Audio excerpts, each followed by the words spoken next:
नमस्कार। आकाशवाणी से प्रस्तुत है समाचार संध्या।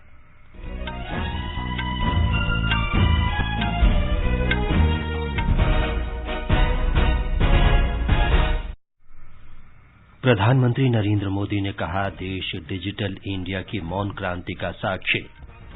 निर्वाचन आयोग ने चुनावी रैलियों और रोड शो पर प्रतिबंध इस महीने की 31 तारीख तक बढ़ाया। राष्ट्रव्यापी कोविड टीकाकरण अभियान के अंतर्गत अब तक 161 करोड़ 16 लाख टीके लगाए गए।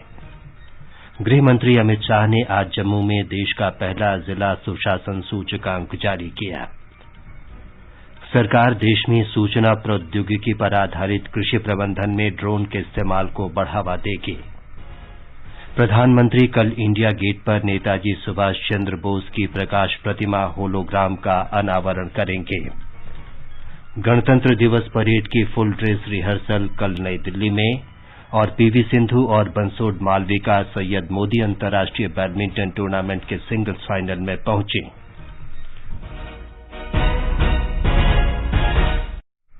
समाचार संध्या में वीरेंद्र कौशिक के साथ मैं विमलेंदु पांडे। देश के कई हिस्सों में कोरोना संक्रमण तेजी से फैल रहा है। हमारी अपील है कि आप सतर्क रहें और 15 से 18 वर्ष के किशोरों सहित अन्य लोगों के टीकाकरण में मदद करें। कोरोना वायरस के नए स्वरूप ओमिक्रॉन से चिंताएं बढ़ी हैं। सुरक्षित रहने के लिए कृपया 3 सरल उपायों का पालन अवश्य करें। मास्क पहनें, 2 गज की सुरक्षित दूरी बनाए रखें और हाथ और चेहरा साफ रखें। कोविड से संबंधित किसी भी जानकारी और मार्गदर्शन के लिए राष्ट्रीय हेल्पलाइन नंबर 011-2397-8046 और 1075 पर संपर्क करें। अब समाचार विस्तार से। प्रधानमंत्री नरेंद्र मोदी ने कहा है कि देश में आकांक्षी जिले प्रगति का नया इतिहास रच रहे हैं। इन जनपदों के जिलाधिकारियों के साथ वीडियो संवाद में प्रधानमंत्री ने कहा कि ये जिले अपने प्रयासों से देश के विकास को गति दे रहे हैं। उन्होंने कहा कि आकांक्षी जिलों में प्रगति के लिए प्रशासन और जनता के बीच जुड़ाव जरूरी है।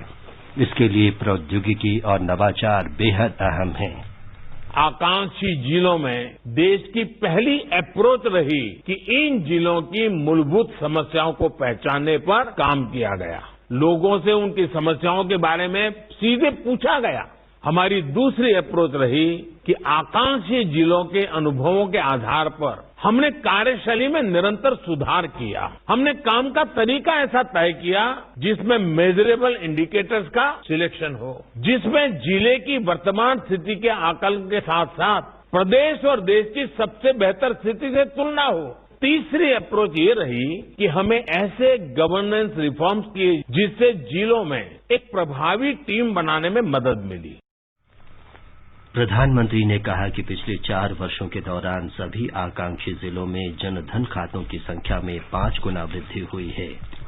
इन जिलों के गांवों में हर घर में शौचालय और बिजली की सुविधा पहुंच चुकी है। प्रधानमंत्री ने कहा कि देश डिजिटल इंडिया के रूप में एक मौन क्रांति को देख रहा है। डिजिटल इंडिया के रूप में देश एक साइलेंट रिवॉल्यूशन का साक्षी बन रहा है। हमारा कोई भी जिला इसमें पीछे नहीं छूटना चाहिए। डिजिटल इंफ्रास्ट्रक्चर हमारे हर गांव तक पहुंचे, सेवाओं और सुविधाओं की डोर स्टेप डिलीवरी का जरिया बने, ये बहुत जरूरी है। प्रधानमंत्री ने नीति आयोग से कहा कि जिलाधिकारियों के बीच नियमित संवाद की योजना बनाएं। नीति आयोग की रिपोर्ट में जिन जिलों की प्रगति अपेक्षा से धीमी आई है, उनके डीएम्स को, सेंट्रल प्रभारी ऑफिसर्स को विशेष प्रयास करना होगा। मैं नीति आयोग को भी कहूंगा कि आप एक ऐसा मैकेनिज्म बनाएं जिससे सभी जिलों के डीएम्स के बीच रेगुलर इंटरेक्शन होता रहे। श्री मोदी ने केंद्रीय मंत्रालयों से इन जिलों की चुनौतियों का दस्तावेज तैयार करने को कहा। बैठक में प्रधानमंत्री इन जिलों में सरकारी योजनाओं और कार्यक्रमों के कार्यान्वयन की प्रगति के बारे में जानकारी ले। श्री मोदी ने कहा कि इससे जिलों में प्रगति की समीक्षा करने और उन चुनौतियों का पता लगाने में मदद मिलेगी जिनका वे सामना कर रहे हैं। सरकार के अलग अलग मंत्रालयों ने, अलग अलग विभागों ने ऐसे 142 जिलों की एक लिस्ट तैयार की है जिन 1-2 पैरामीटर्स पर ये अलग अलग 142 जिले पीछे हैं। अब वहां पर भी हमें उसी कलेक्टिव अप्रोच के साथ काम करना है जैसे हम एस्पिरेशनल डिस्ट्रिक्ट्स में करते हैं।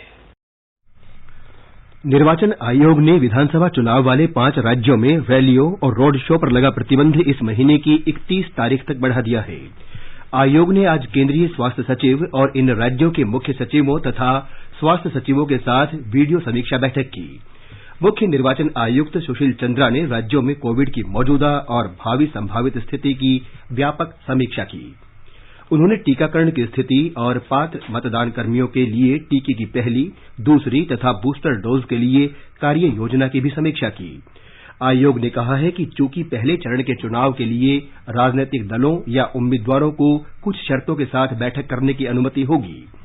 इनके तहत खुले स्थान पर 500 या उस स्थान पर सीटों की संख्या के 50% के बराबर लोग या राज्य आपदा प्रबंधन प्राधिकरण द्वारा तय सीमा में जो भी कम होगी, इस महीने की 28 तारीख से अगले महीने की 8 तारीख तक बैठक कर सकेंगे।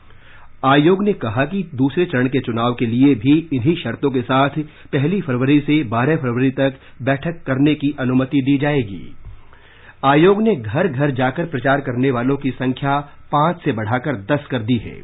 इनमें सुरक्षाकर्मी शामिल नहीं हैं। घर घर जाकर प्रचार करने के बारे में अन्य निर्देश जारी रहेंगे। निर्वाचन आयोग ने वीडियो वैन के माध्यम से चुनाव प्रचार की अनुमति कुछ प्रतिबंधों के साथ दी है।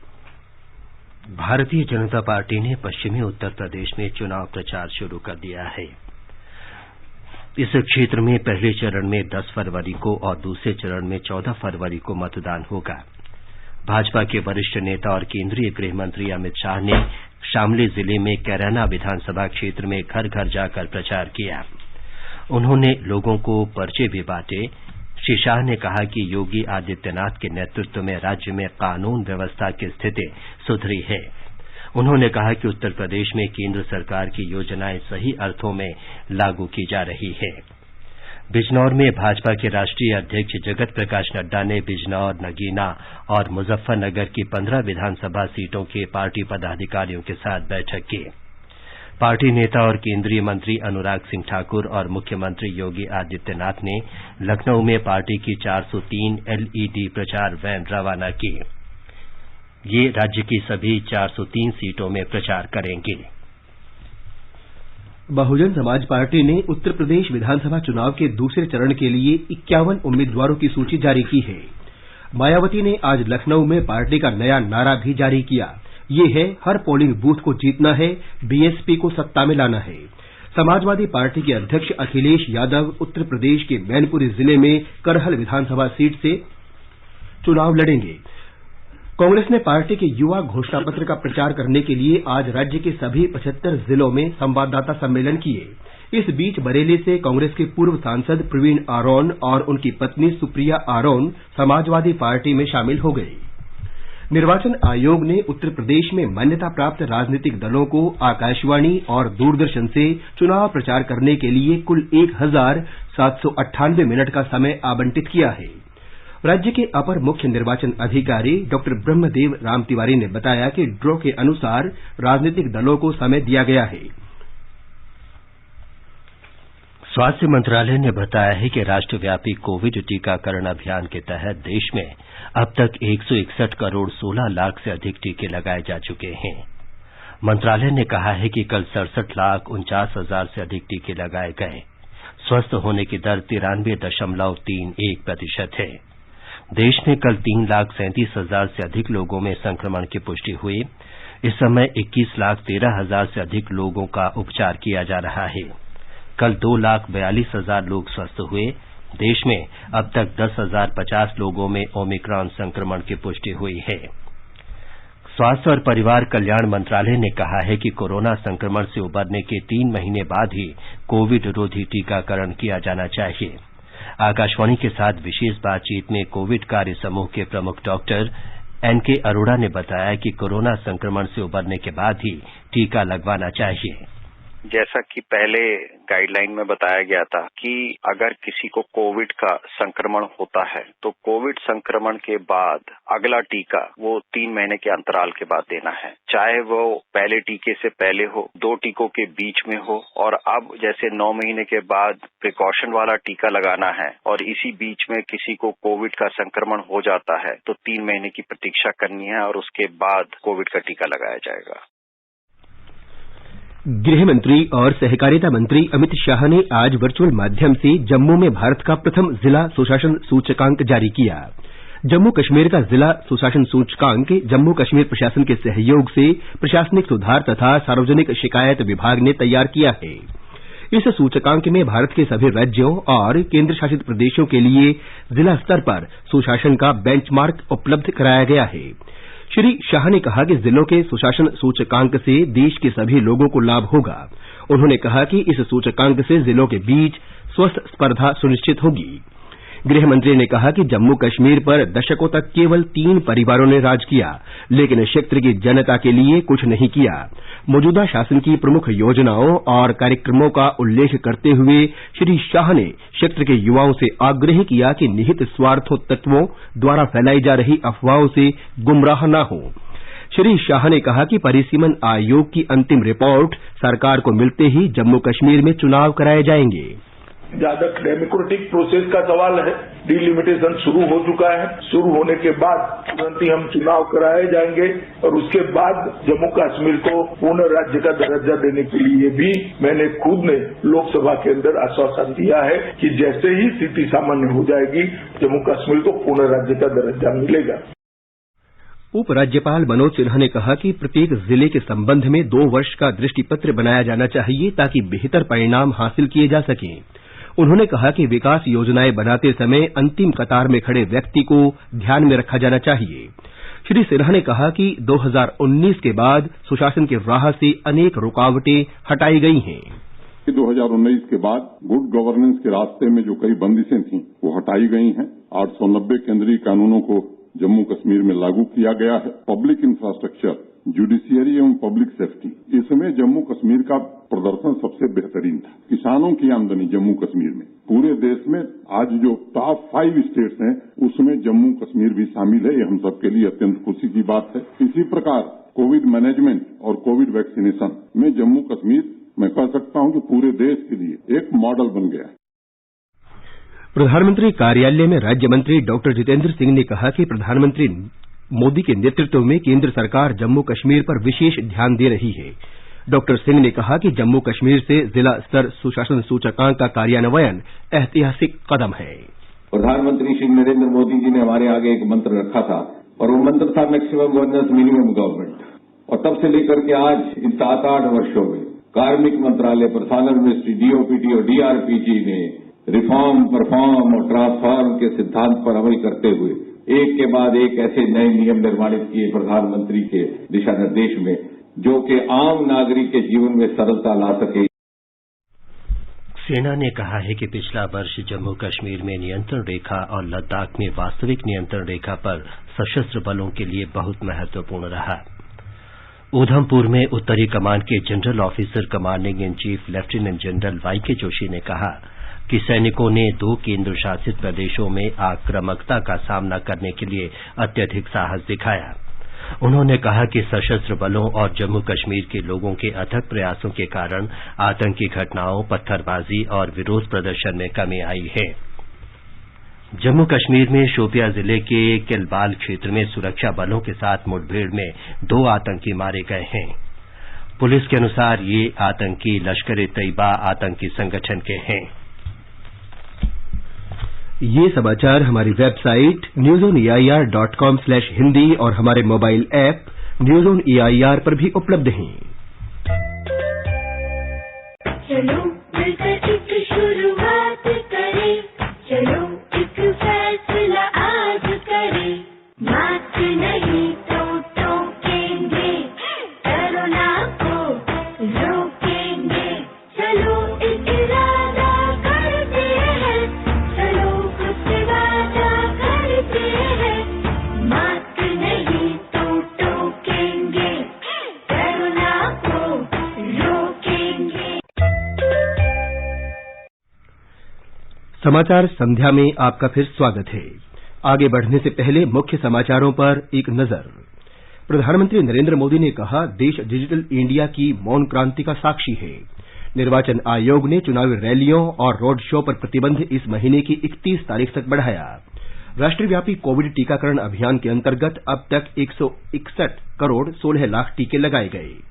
गृहमंत्री अमित शाह ने आज जम्मू में देश का पहला जिला सुशासन सूचकांक जारी किया।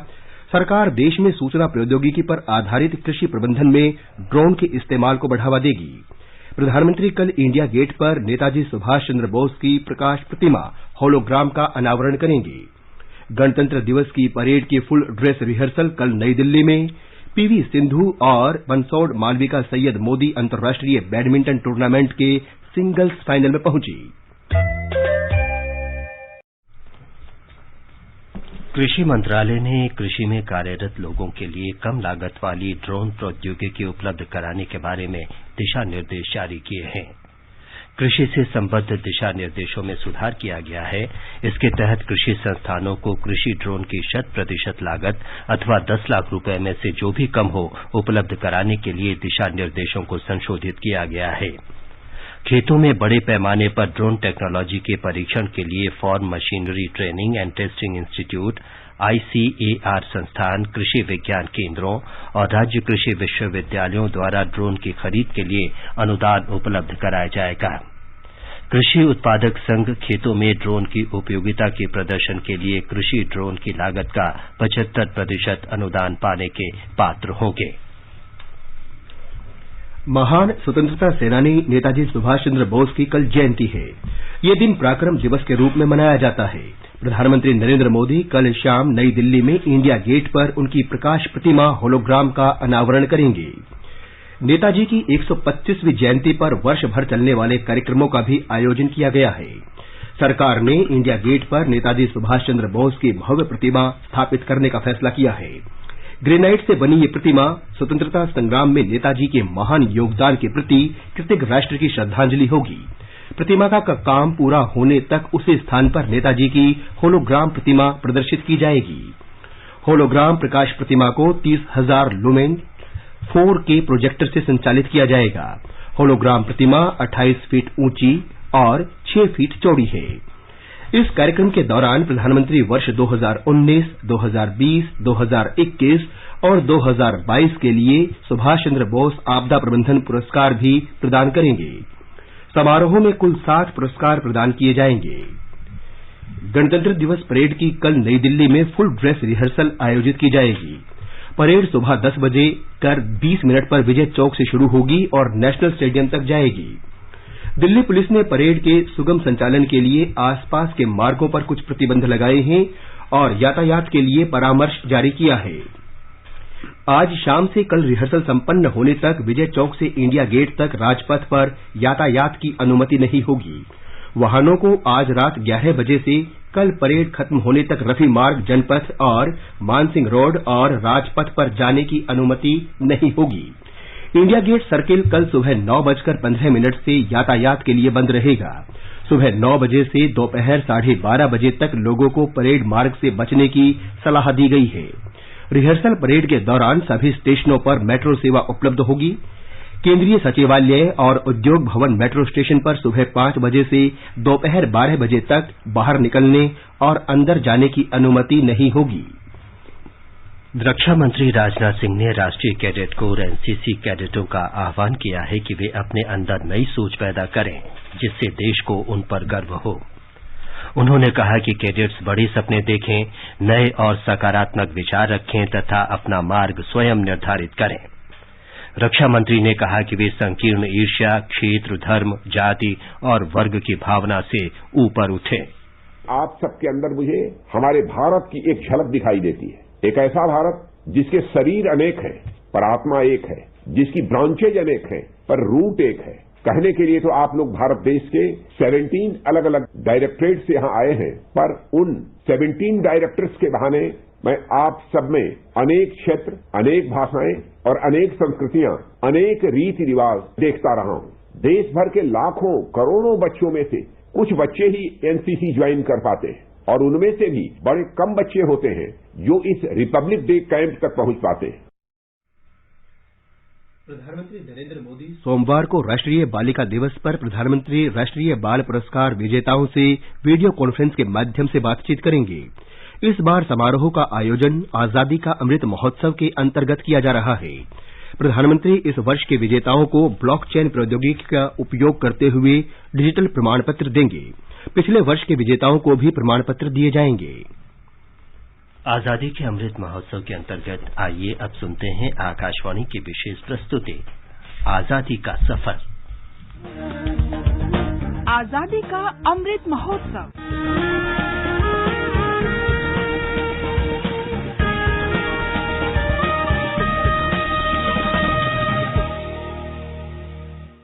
आजादी का सफर आकाशवाणी के संग। भारत का शानदार स्वाधीनता संघर्ष आधुनिक विश्व के महानतम संघर्षों में से एक है। आकाशवाणी से हम आपके लिए रोजाना ला रहे हैं इसी शानदार संघर्ष की झलक। राह में वतन के नौजवान शहीद हो, पुकारते हैं ये जमीन आसमां शहीद हो। आज की इस कड़ी में हम स्मरण कर रहे हैं स्वाधीनता सेनानी रोशन सिंह को। उनका जन्म 22 जनवरी 1892 को वर्तमान उत्तर प्रदेश के शाहजहांपुर जिले में हुआ था। पहाड़ तक भी कांपने लगे तेरे जुनून से, तू आसमां पे इनकलाब लिख दे अपने खून से। रोशन सिंह आर्य समाज से जुड़े थे। वे अचूक निशानेबाज और अच्छे पहलवान थे। जब अंग्रेजों ने नवंबर 1921 में इंडियन नेशनल कांग्रेस की स्वयं सेवक कोर पर प्रतिबंध लगाया तो रोशन सिंह ने शाहजहांपुर जिले से बरेली क्षेत्र तक स्वयं सेवकों की टुकड़ी का नेतृत्व किया। अन्य प्रदर्शनकारियों के साथ रोशन सिंह को गिरफ्तार कर लिया गया और 2 वर्ष के सश्रम कारावास पर बरेली के केंद्रीय कारागार भेज दिया गया।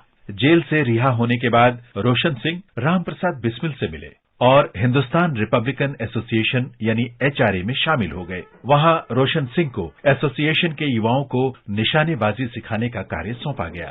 शहीद तेरी मौत ही तेरे वतन की जिंदगी, तेरे लहू से जाग उठेगी इस चमन की जिंदगी। बामरौली में HRA क्रांतिकारी गतिविधियों के लिए धन जुटाने के उद्देश्य से धनी लोगों से वसूली के लिए सशस्त्र कार्रवाई करती थी। 25 दिसंबर 1924 को HRA ने महाजन बलदेव प्रसाद के घर पर हमला किया। रोशन सिंह ने इस कार्रवाई में प्रमुख भूमिका निभाई। बाद में रोशन सिंह को HRA के अन्य सदस्यों के साथ काकोरी केस में गिरफ्तार कर लिया गया। रोशन सिंह ने इलाहाबाद की नैनी जेल से अपने रिश्तेदार हुकुम सिंह को पत्र लिखा। मनुष्य का जीवन भगवान की श्रेष्ठ रचना है और मैंने इस रचना के लिए बलिदान देकर ये सिद्ध किया है। मैं अपने गांव नवादा का पहला व्यक्ति हूं जिसने आप सबको, अपने भाई बहनों को गौरवान्वित किया है। इस नश्वर मानव शरीर के लिए पश्चाताप क्यों करना? किसी न किसी दिन तो ये समाप्त होना ही है। मैं प्रसन्न हूं कि अंतिम क्षणों में ध्यान लगाने के लिए ज्यादा से ज्यादा समय व्यतीत कर रहा हूं। मैं जानता हूं कि जो अपना कर्तव्य निभाते हैं या धर्म के लिए आत्मत्याग करते हैं उसे सदा के लिए मोक्ष प्राप्त हो जाता है। आपको मेरी मृत्यु के लिए चिंता करने की आवश्यकता नहीं है। मैं भगवान की गोद में शांतिपूर्वक सोने जा रहा हूं।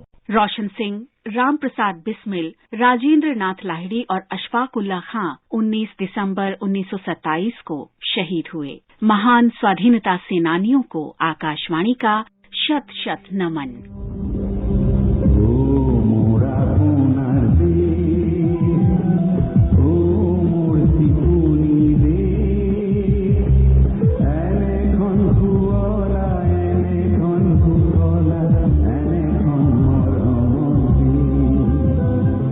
हम आज स्वाधीनता सेनानी और लेखक तरुण राम फुकन का भी स्मरण कर रहे हैं। उनका जन्म 22 जनवरी 1877 को आसाम के गुवाहाटी में हुआ था। देश के लिए असीम प्रेम के लिए उन्हें आदर के साथ असम का देशभक्त कहा जाता है।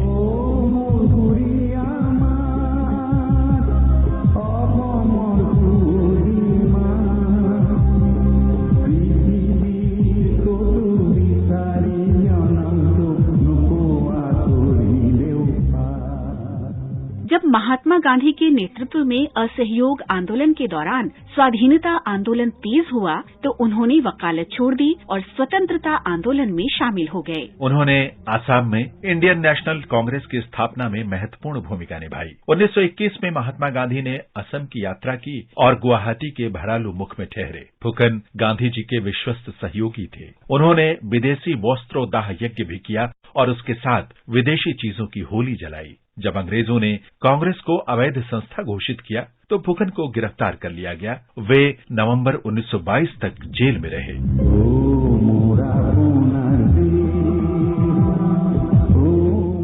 असमिया साहित्य में योगदान के लिए फुकन को 1927 में ग्वालपाड़ा सत्र में असम साहित्य सभा का अध्यक्ष निर्वाचित किया गया। फुकन समाज के वंचित वर्गों के शैक्षिक उत्थान सहित अनेक सामाजिक कार्यों में भी शामिल रहे। उन्होंने अस्पृश्यता के उन्मूलन और स्त्री पुरुष बराबरी के लिए भी संघर्ष किया। वे महिलाओं से राष्ट्रीय कार्यों में सक्रिय भूमिका निभाने के लिए कहा करते थे। उन्होंने असम में खादी और अन्य स्वदेशी वस्तुओं के उपयोग को लोकप्रिय बनाया। तरुण राम फुकन 28 जुलाई 1939 को मृत्यु तक राष्ट्रीय हित के कार्यों में संलग्न रहे। भारत माता के इस सपूत को हमारी विनम्र श्रद्धांजलि।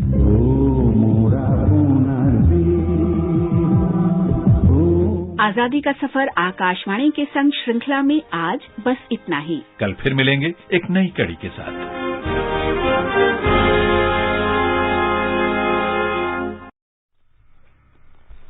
आजादी के अमृत महोत्सव के लिए सभी उपभोक्ताओं को शुभकामनाएं। हॉलमार्क सोने की शुद्धता सुनिश्चित करता है। हमेशा हॉलमार्क वाले सोने के आभूषण खरीदें। उपभोक्ता संबंधित किसी भी शिकायत के लिए कृपया राष्ट्रीय उपभोक्ता हेल्पलाइन के टोल फ्री नंबर 14404 पर संपर्क करें। उपभोक्ता मामले विभाग, भारत सरकार द्वारा जनहित में जारी। जागो ग्राहक जागो।